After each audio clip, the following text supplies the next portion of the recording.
Hey, what's up, you guys? It's your girl, Lauren Sizzle, and you are now tuned in to one of the hottest talk shows in the nation, We Talk Weekly's After the Talk. I'm Classy Lady Sparkle. You want to binge listen to our shows? Follow the We Talk Weekly's podcast on iHeartRadio, iTunes, and Spreaker. What up, folks? This your boy Charles Gregory. Make sure to follow us on all our socials at We Talk Weekly. Hey y'all, it's your girl Lily. So make sure you keep it locked to We Talk Weekly on 106.5 FM. Lauren Sizzle. And we're here. This is a special segment. You know, this is about who will be able to take the chairs, take the reins, and run Philadelphia. And without further ado, Sizzle, who do we have today? So we have the Honorable Judge James DeLeon. Very Did good. I pronounce it correctly? You did. Awesome. I'm so happy about that. He has always been a go-getter, whether in court, working for the Salvation Army or the Red Cross. He has set his standards high. It's simply who he is. Right. During his 15 years in the Army Corps of Engineers as an officer, they had a saying, "Essay ons or let us try." That motto has shaped how he applies himself in life. If there's a challenge, let us work together to overcome it. In his position as a judge for Philadelphia courts, he spent over 35 years ruling on what was right. He has a history of holding public interest close to heart. In both occupations, he has made important decisions. Those as a judge were different, but they were just as significant, if not more. They affected the lives of citizens of Philadelphia. So welcome to the show, Honorable Judge James DeLeon.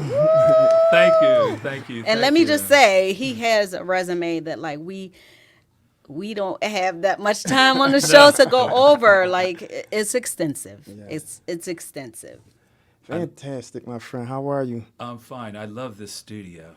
This is really a great place. I mean, it looks like you have a TAC Tascam turntable over there. That's right. Oh, what you know? All right now. What you know about me? We might have to put you on the board and take you right? from over there. I'm not going to say anything, but I did have a school teaching 24 and 48 track recording studio. Wow. Okay. Okay. I love it. See, that's something else that's on the resume that we didn't have time to talk about. That's awesome. Amazing.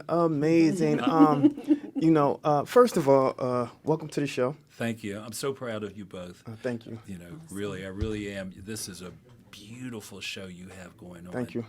Thank you so much. That means a lot to us because we work hard because all of this is done through the blood, sweat, and tears, you know, of what we do, right? Yes. We don't get paid to do this. We do this because we love what we do. Yes.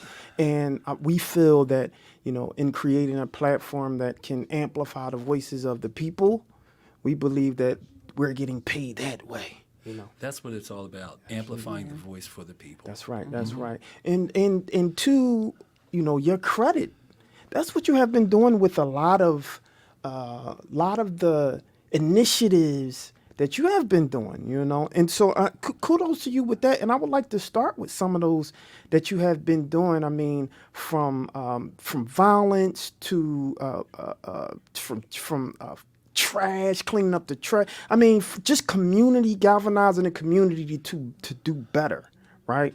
And what empowers you to continue to do that? And what are some of those initiatives?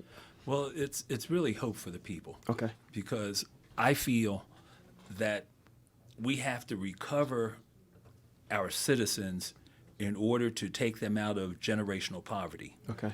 And we also have to reduce gun violence. Right. So my initiatives go directly to that. Right. And I feel that we need to have neighbors helping neighbors recover the neighborhood. That's right. So one of my initiatives is called the Local Incident Management Program. Right. And I can tell you a little bit about it. Yeah, please do. Yep. Okay. Mm-hmm. So we have the National Incident Management Program, NIMS. Now, you know this by what happens in the country when there's a catastrophe. Yeah. Whenever there's a catastrophe, the federal government operates the NIMS program. Okay. And what happens is they declare a dramatic incident, which could be a tornado, it can be a flood, it can be a hurricane, it can be an earthquake. Okay. Anything that destroys a community, they bring in the national forces, National Incident System, Okay. and they work to recover the neighborhood, to recover a city, to recover a part of the country. So I took because I'm Coast Guard, And thanks for your service, by the way. Yeah, thank absolutely. you, and I'm qualified in that area. I'm an incident specialist. Right. So I said, well, why can't we do this on the local level? Me having a local incident management system called LIMS. So all I have to do as mayor is like gun violence. Right. I call that the whole thing that's going on. There's 57 blocks, 17 zip codes, whatever you want to say it. I call that a dramatic incident. All the gun violence that's going on is a dramatic incident. And I operate the LIMS program. Now, the LIMS program is a set of processes and procedures that enables the local government to work to the root causes of gun violence by enabling the necessary responders to work more closely together to manage the root causes of gun violence. Right. Now, there's two aspects of it. We have the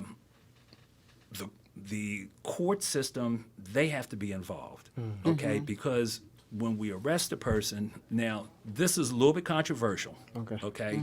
I'm discussing it with the court. The mayor has never come to the court to ask the court, what do you feel about gun violence? How can we stop it? Right. Okay, I've talked to the court.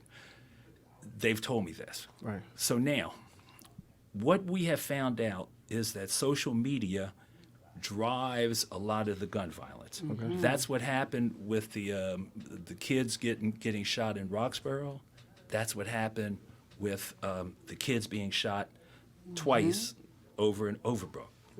So what we want to do, those that are caught with guns, those that are caught in domestic violence, those that have been perpetrating aggravated assault, simple assault on people, when they're arrested, we want to take them off of social media for the time that they're arrested. Okay, that's the controversial aspect, but it's constitutional because it's on a case-by-case basis, and whatever it takes to help the victim, okay, to make sure that the perpetrator doesn't perpetrate anymore in the community. So we take them off of social media. We also give them a curfew. But now here's the other aspect. If they don't have a job, we're going to give them job counseling, okay? Because see, we have to recover that citizen, Yeah. okay? We want to recover the citizen. You might have got in trouble, but we're trying to turn you around. But we're also going to work with the victim Right. and give the victim job counseling, okay? Because see, there's $700 million Right. that is here in the city right now that the next mayor will be able to get his hands on. And I'd like that person to be me. I'm sure. Yes.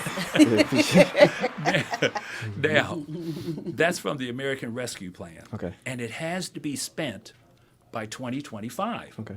Okay, so now, this is the opportunity that we have to reverse generational poverty. We've got the money to reverse it. Okay, so what are we going to do to reverse it? I've told you about the victim is getting money, the defendant's getting money, Right.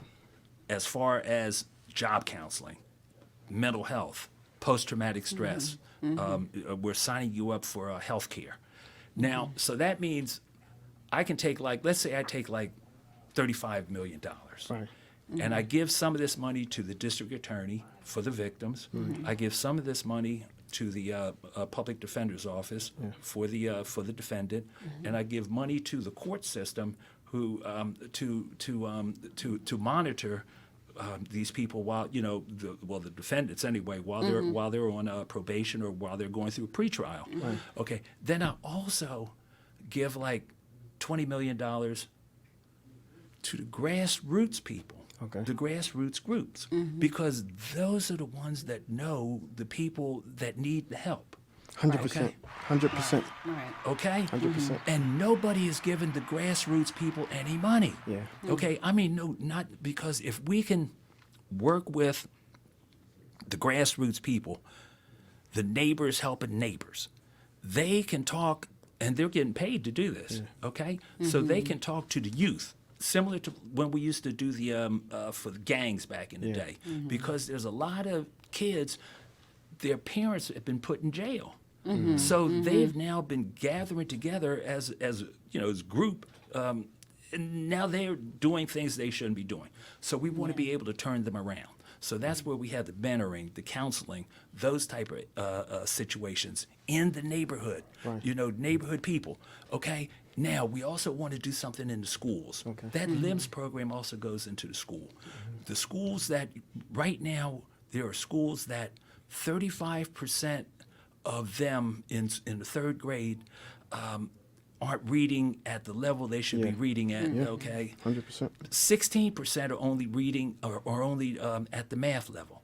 So we want to make those schools better. But when we make these schools better, we also have to do things for the parents, okay? Because the parents are having a hard time also.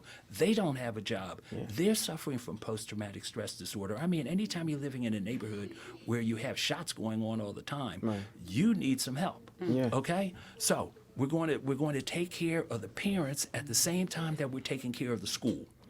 So these are the kind of things that I want to see done. That now, one other thing here, what we're doing is we're reducing the crime, we're helping the people. Now we have to recover the neighborhood. Okay, this is where our Chamber of Commerce comes in. Yeah. Okay, we got the Black Chamber of Commerce, the Hispanic Chamber of Commerce, the Asian Chamber of Commerce, the normal Chamber of Commerce, and we have all these stores that are vacant. Yeah. But now, because of the fact that we're recovering that neighborhood now, the stores are there, and these Chamber of Commerce can put people, businesses, entrepreneurs in the stores. Yeah. So this is what's the burning question for me, right? We what do you believe is key, right, to curb the violence that we're having? I mean, we had record highs in the murders here in Philadelphia. We had a rise in even carjackings, right? A rise in theft, a rise in violent crime. It was a big conversation based around even Asian hate, of course, that was happening in Philadelphia also. It's just altogether crime pretty much is at a peak here in Philadelphia, right? And so if you had the magic bullet within your own campaign, right, what do you believe would fix that? People.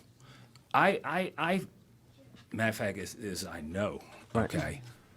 I know that if I fund the neighborhood groups, that they're going to be working with the neighborhood youth to bring those youth back. Okay.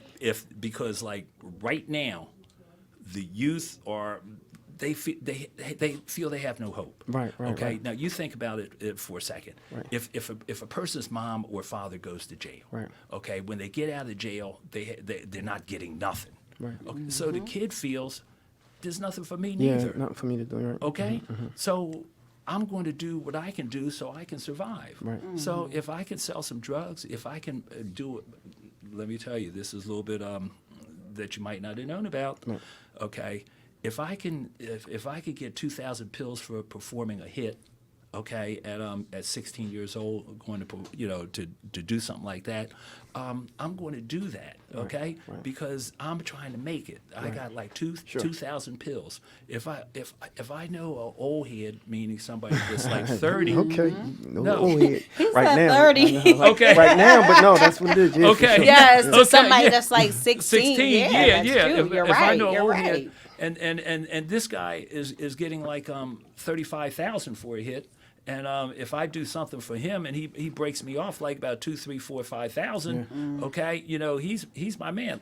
Look, I've had cases where a person has formed assassinations on someone and then told their father that he only wounded the guy, and it was a $2,000 hit. He only wounded the guy, and he got 1,000. Right. So and he told the dad, and the dad said, "I heard it."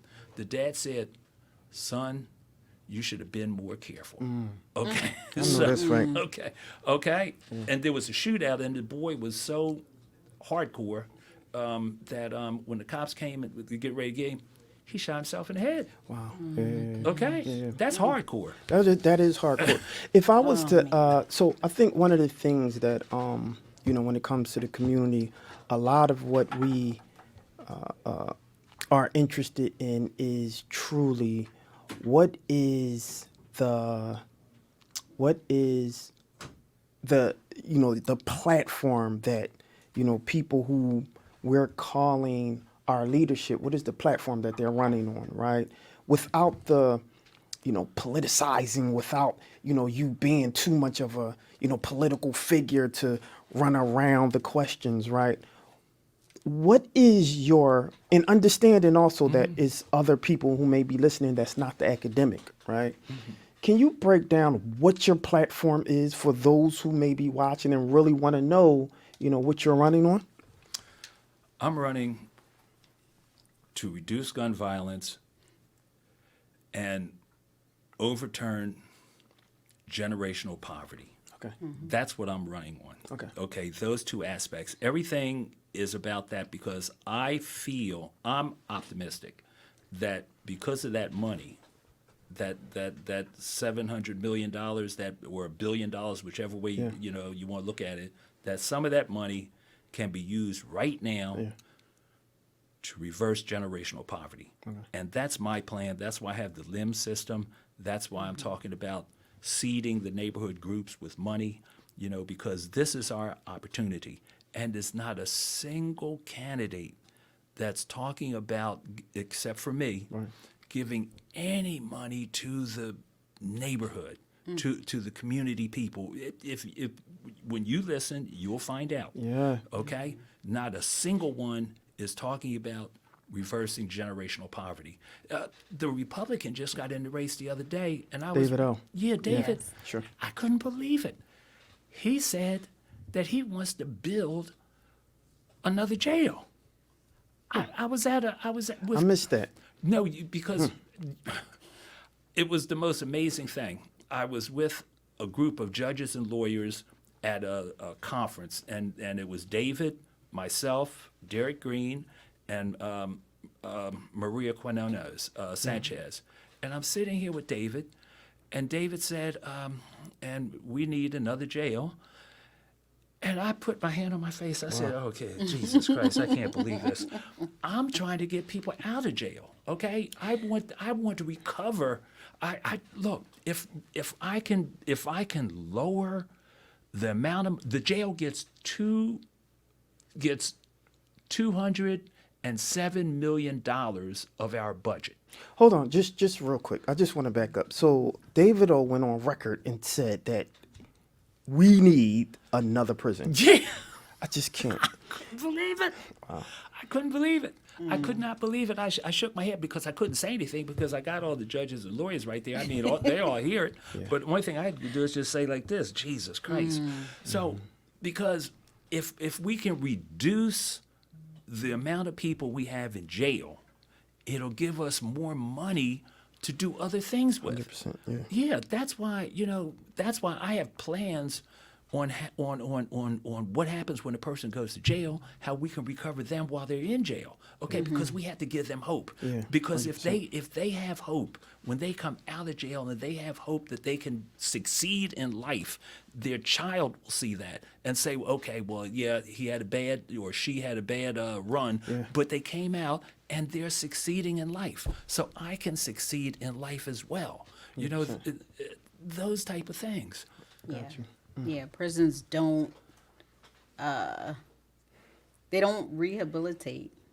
You know, they don't necessarily, you know, they have that, you know, punitive, I guess, when people are sentenced or whatever, but it doesn't necessarily have the programs to reform or rehabilitate, you know, inmates like they should. You know, you have some that are in there because of mental health issues, and they're not being necessarily treated the way they should be, or some that are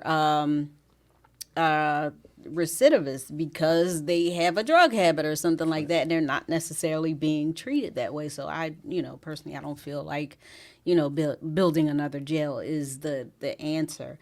But could you, I guess, just talk a little bit about how on day one, what your plan is? Because I know you've already outlined that. What are you planning to do on day one? On day one, I'm going to activate that LIMS program. Now, what I'm going to do, I have what's known as a commissioner / deputy mayor of public safety. Now, if you've seen the newspaper, you've seen that city council now has come up with a director of public safety. Yes, I saw that. It's mine, okay? They've been I have it on my website. I've been talking about that the whole from 24/7. Curtis Jones, Kenyatta, Daryl, they got it from me. Okay. They started, but they still don't know how to use it. But you got the blueprint. No, I got you. So I'm going to implement that LIMS program. Okay. And that LIMS program, the secret in the LIMS program, the reality is that it's a neighborhood revitalization program. Okay. See, the way it goes through the neighborhood. Now, you've been hearing candidates say that they're going to call a state of emergency. Yeah. Okay. The LIMS program, everything is emergency, obviously. Oh, yeah, for sure. Yeah, but you don't say state of emergency, because what happens in a state of emergency is, the first thing is, a municipality can only call state of emergency for 7 days. Yeah. So if you Interesting. if you don't solve the problem within that 7 days, what's the next step? Yeah, I believe Helen Gim was running on that, calling a state of emergency. Yeah. And Rebecca Reinhardt. Okay. Okay. So the next step is martial law. Okay, because you only can do it for 7 days, then you go to martial law. The other thing about a state of emergency is that you have to show the legality of it. Like when you say a state of emergency, you have to actually show papers to say this is why it's legal. Right. Because otherwise, the ACLU is going to shut you down. Yeah. Because, see, when you call a state of emergency, you lose your constitutional rights. So you got 1.6 million people in the city of Philadelphia have lost their constitutional rights because of 57 blocks. Okay, so you lose your right of free speech, you lose your right of assembly, you lose your due process rights, okay, for those 7 days. The LIMS program, by calling it a dramatic incident, it stays as long as it takes. I got you. Okay. Yeah. You know, I get scared when you say that that state of emergency removes your rights, because you have, more specifically, black men fighting for rights to not be, you know, incarcerated. And that scares me when you say that, because what I see upon a state of emergency is a direct target to people who look like me. Yeah, because you got to show the legality. But here's the other aspect, which none of them ever speak about. You have to show the operation of your state of emergency. I mean, the full operation of how you're going to run a state of emergency. Sure. Okay? You just can't like say it and not have it in black and white how you're going to do it. Got you. Okay. Now the LIMS program, of course, you're going to call a dramatic incident and you're going to do it. Okay, because you're using all the components that you would use in a state of emergency, plus more, but rather than a 7-day window of being used, it has an open window where it can be used until the problem is solved, which is totally different. And you don't have to go into any martial law. Gotcha. And you have the whole community working together. Because see, a mayor, truthfully, a mayor needs the citizens to work 100%. with him in order for him to operate the city. 100%. Okay.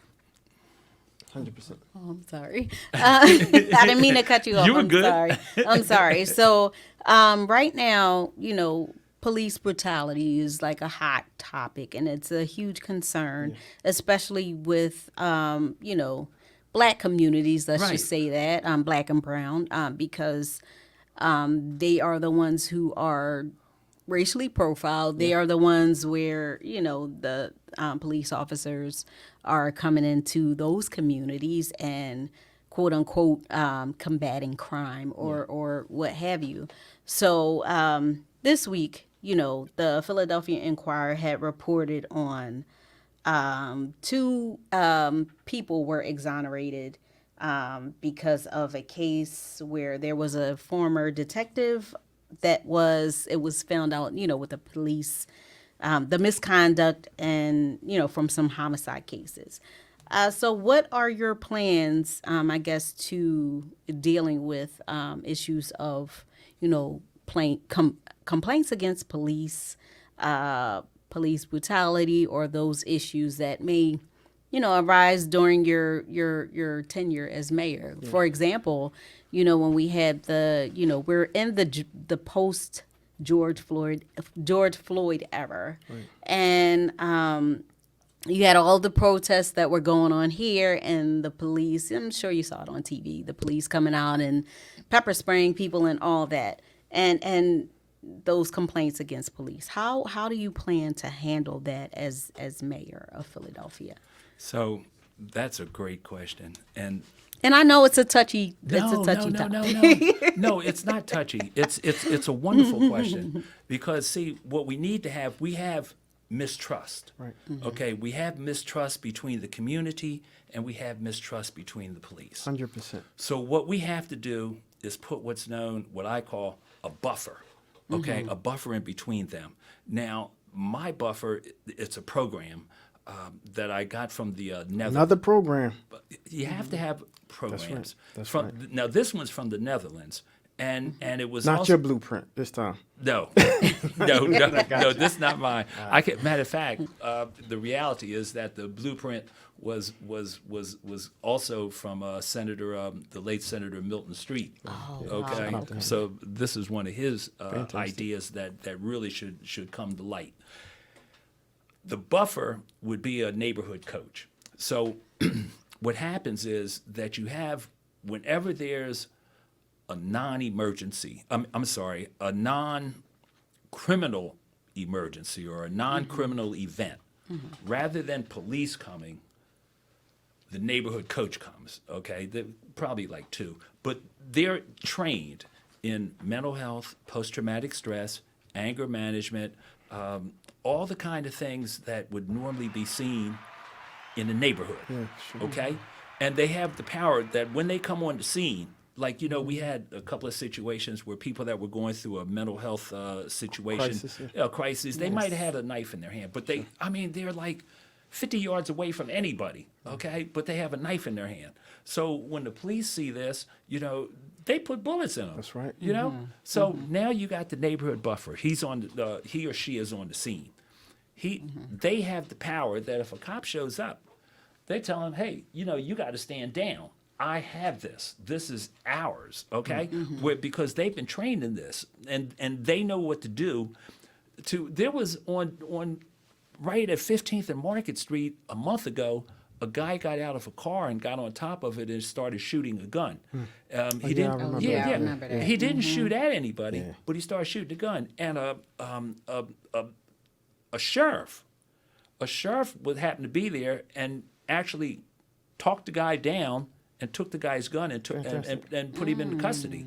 Okay, so the sheriffs are armed. That's right. But this guy was keen enough that he used what a buffer would use to talk this guy down. So we put this buffer in there, and this gives both the community the chance to heal, and it gives the police the opportunity to police. Okay, on what you need, like looking for the real crimes. Okay, rather than getting yourself involved in the non-criminal matters that end up becoming so tragic for the individual and the family and the community. You know? I like that. I like the idea of, because literally what you're saying is it takes a village. Yes. It takes a complete village to police the community, to not only police the community, but to raise the community. And I like where you're going with that. When I had a conversation earlier with Sizzle, and one of the things that I said was, looking at all of you guys, 98% of you guys are qualified. There's no doubt. I mean, from former council people to yourself to everyone on pretty much on that forum are qualified, right? So the question isn't who's qualified enough. The question becomes who is the better candidate, right? So to that's the question that I have for you. What makes you, or why do you believe that you're the better candidate to run Philadelphia? Because I'm talking about reversing generational poverty, and I'm talking about reducing gun violence, because I've done that before now.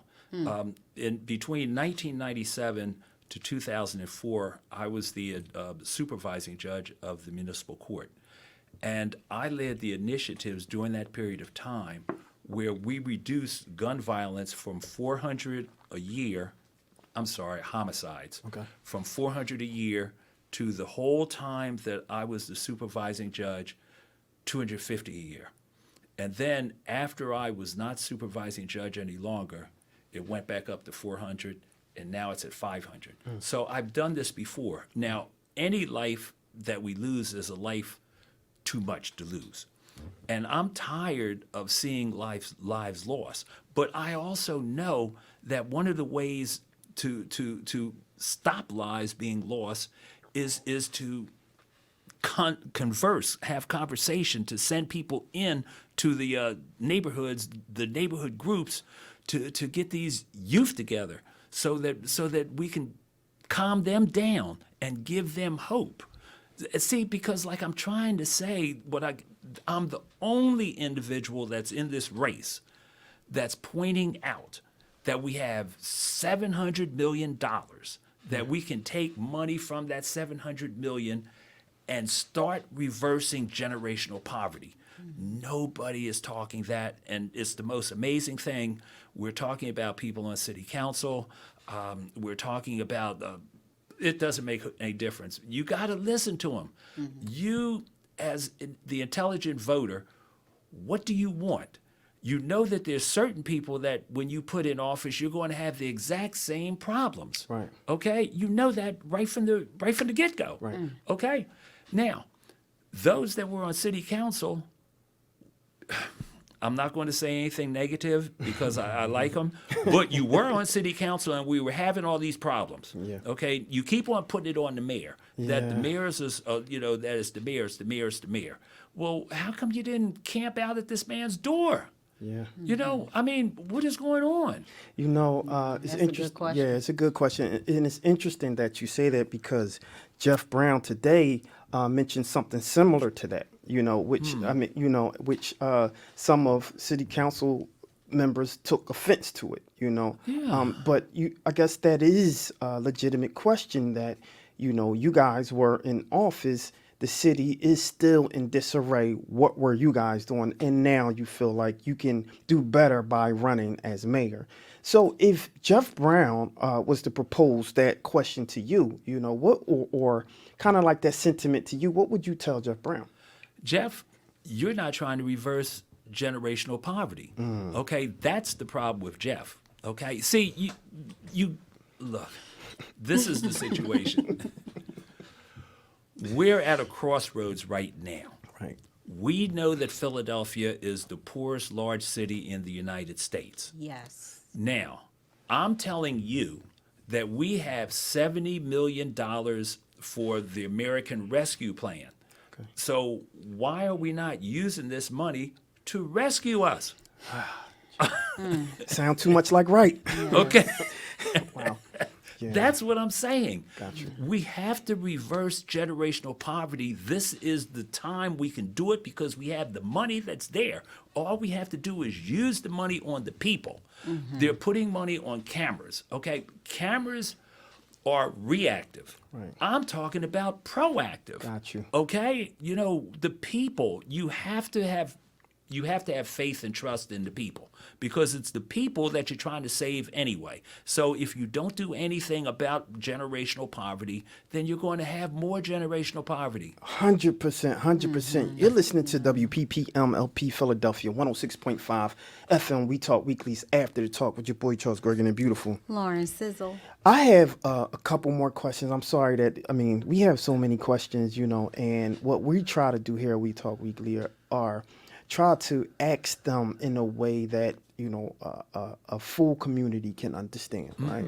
That we can talk to the community, not talk at them, right? And oftentimes you will hear that from people that they believe that, politicians just talk at them. They just tell them things. They don't really, support the community. They don't really look into the community to solve things, right? And so there is a lot of mistrust there, coming from the community. That said, if in fact, because I'm hearing your solutions, I'm hearing your plans, and I'm hearing the programs that you're referencing, if in fact none of that come across to the community because they just for some reason don't feel that is of any worth, so to speak, right?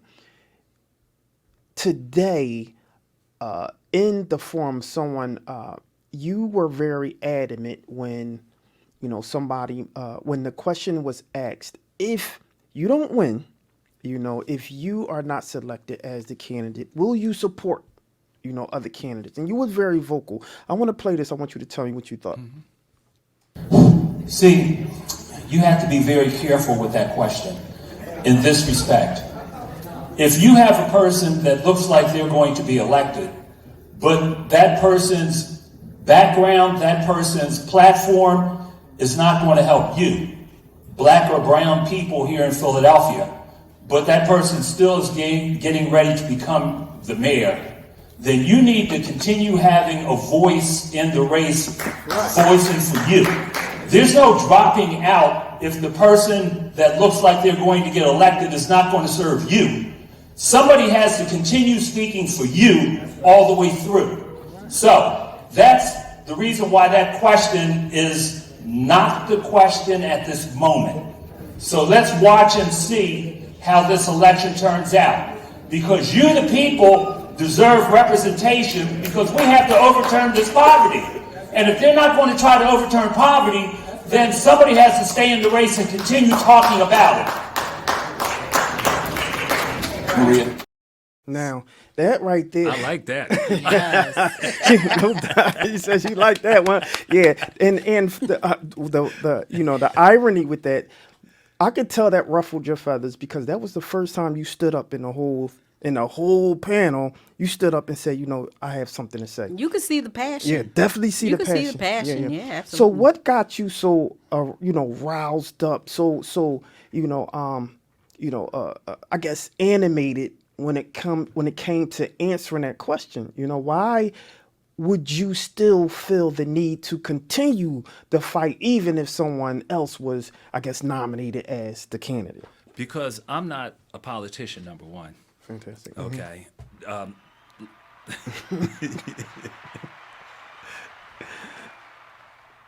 I've been a judge for, like you said, over 34 years. And I see the defendants that come in front of me, what their backgrounds were.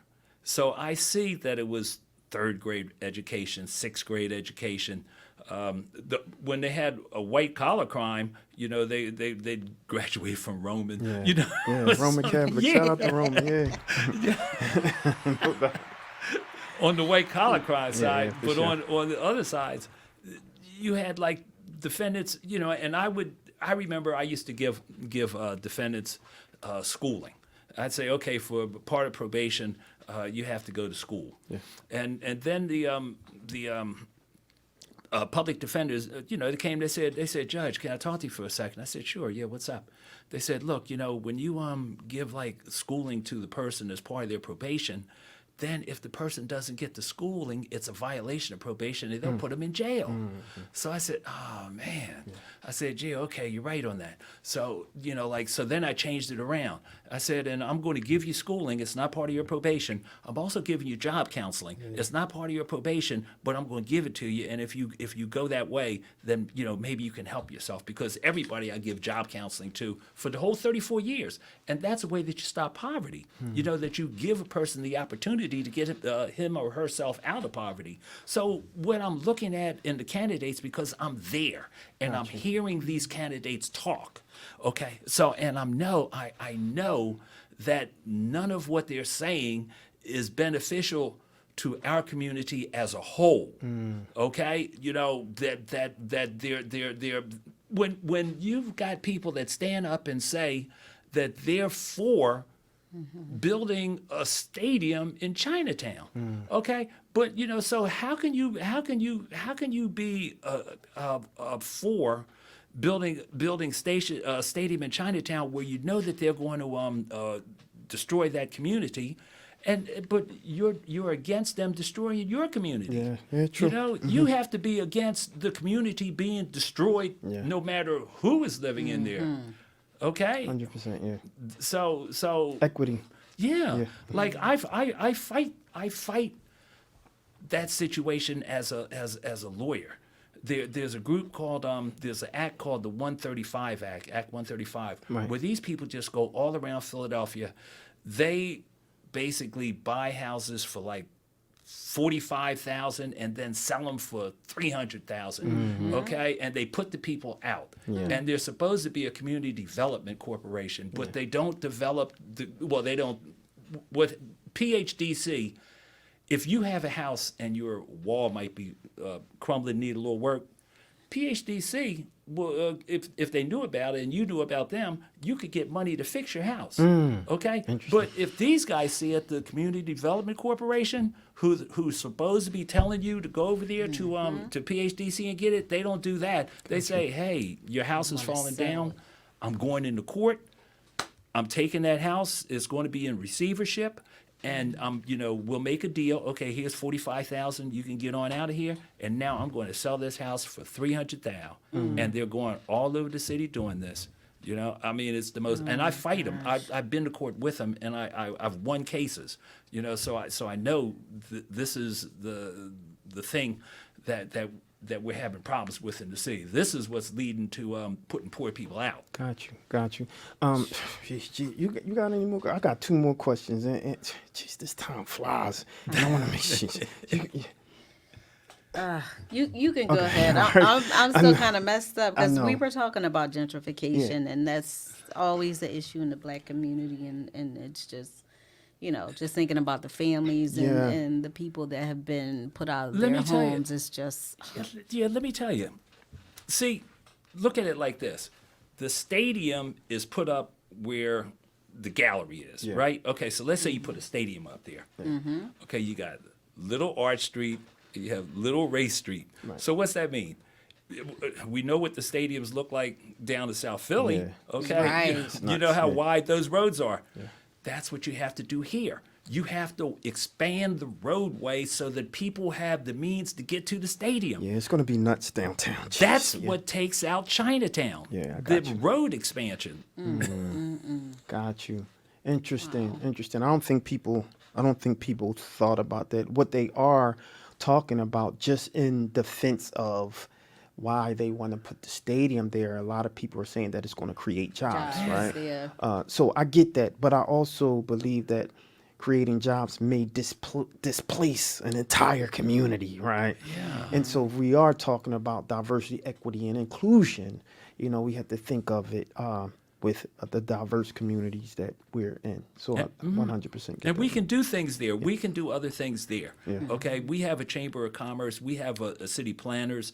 There are things we can do. We can do things with Market Street. Okay, we can get some business in there and have that whole thing thrive. Especially when we're taking care of our neighborhoods, okay? We're reducing the violence in the neighborhoods. We're giving the jobs in the neighborhoods. We're giving people hope in the neighborhoods. Right. Okay, so what I like to do when it comes to political representatives is humanize them, right? And so the questions that we ask are pretty lighthearted. We do ask some hard questions, right? But we want people. We don't want you to just look like a politician. Which I'm not. I know, I see that, right?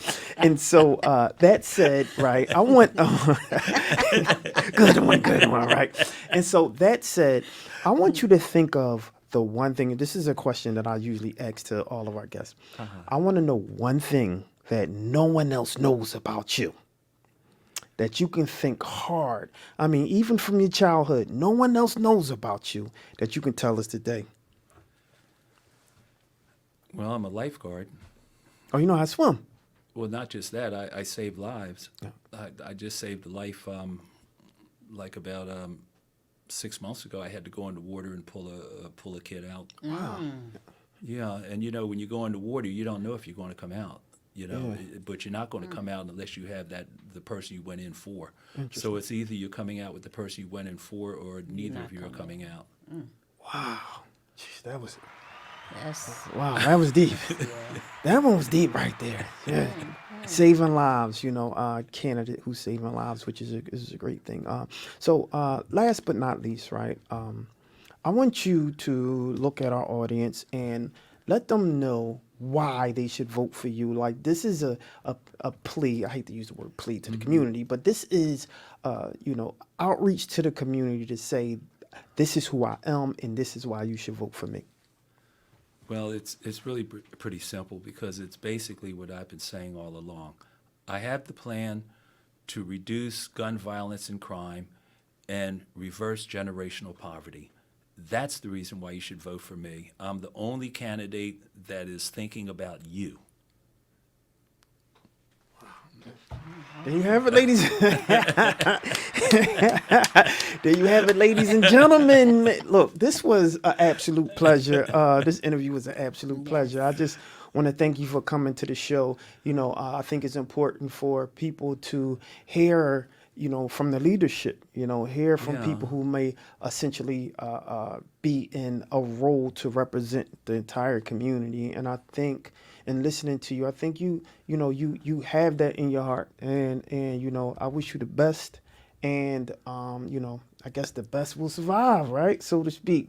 Is anything else why don't you tell everybody how they can find you, how they can get in contact with you, how they can support you, all that good old stuff. Yes, you can go to my website, DeLeonForMayor.info. That's DeLeonForMayor.info.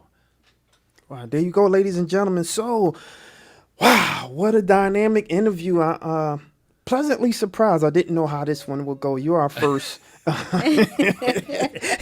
You are first. We got a lot of them coming. I would love to hear what they say. Jeff Brown, I'll probably have some choice words for you. But yeah, I think it's important for people to be 100% honest with the community, 100% transparent, and I think you have been.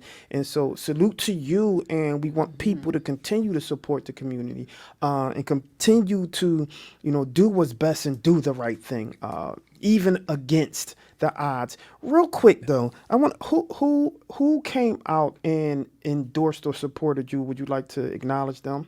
No, it's not. No, right now the endorsement has just begun. Okay. So I've been in front of the firemen. Okay. I'm getting ready to go in front of the FOP. Okay. So the Teamsters, well, they were going with Jeff Brown because of the sugar tax situation.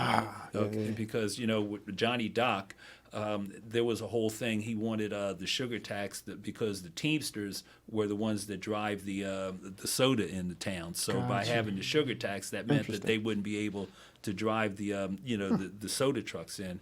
And Helen Jim, she's been with the teachers. And the funny thing is, the Philadelphia Federation of Teachers had us, the candidates, come in front of them for allegedly to be endorsed by them. Right. So they gave the endorsement to Helen Jim, but come to find out that the American Federation of Teachers, which is their state agency, had given Helen Jim $112,000 back in October.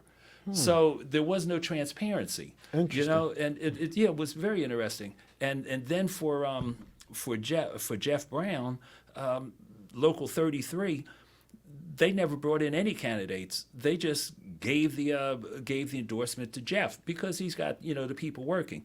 Like I told Jeff today, because he keeps on talking about how he's the treasurer of the expungements, you know, So I let him know today. I said, Jeff, I don't know if you knew this, but the whole expungement project started in my chambers. He said,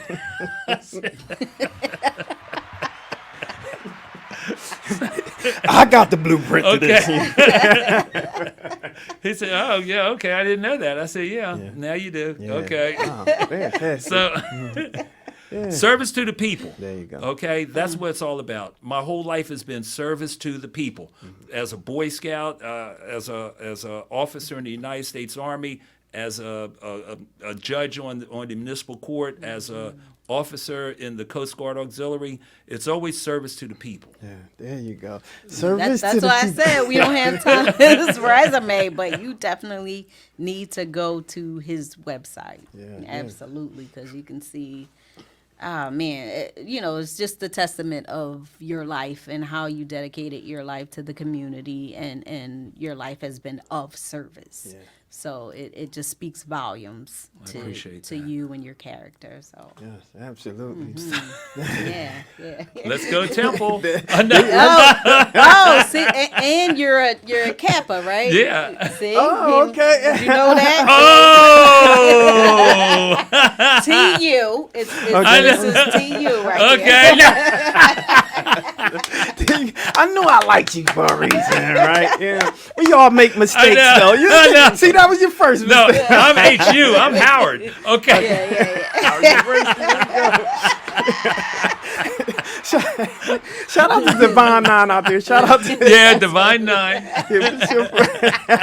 So we gotta go, man, because now it look like I'm showing no favoritism. So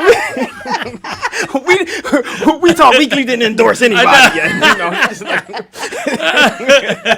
so there you have it, ladies and gentlemen. I'm your boy Charles Gregory with the beautiful Lauren Sizzle. and the distinguished Jimmy DeLeon. and your boy Charles Gregory, and we out here. Don't go nowhere. We'll be right back after the show. Holla. What's going on? This your favorite fly guy, Charles Gregory. We Talk Weekly.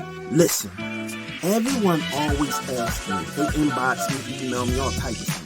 We're trying to find your podcast. I mean, we can find your videos everywhere. All we have to do is go to WeTalkWeekly.com, or all we need to do is go to YouTube, or all we need to do is turn on Business Bully channel, turn on Higher Than 7, turn on, we can find you. But sometimes I just want to work out and I want to listen to your podcast. I want to hear the latest in the Sizzle entertainment news, or good news and bad news, or just simply, I want to hear the interviews, from music, anything sports. I just want to listen. But I don't know where to find your podcast. I said, you know what? It's real simple. All you have to do is ask the right person. Watch this. Hey Alexa, play We Talk Weekly's podcast. Here's We Talk Weekly from Amazon Music. Here's where you left off in the latest episode. Olivia Jade Red Table Talk, Kevin Hart Backlash for Netflix special No F's Given, and more. Ladies and gentlemen, welcome to We Talk Weekly's After the Talk. And I'm your boy Charles Gregory with the beautiful. Classy Lady Sparkle. See, I told you. It's not that hard, ladies and gentlemen. All you have to do is ask the right person. Ask Alexa. Look, I'm out here. Thanks for watching. Keep supporting. Keep subscribing. Keep telling people to chime in. We out here like last year. I love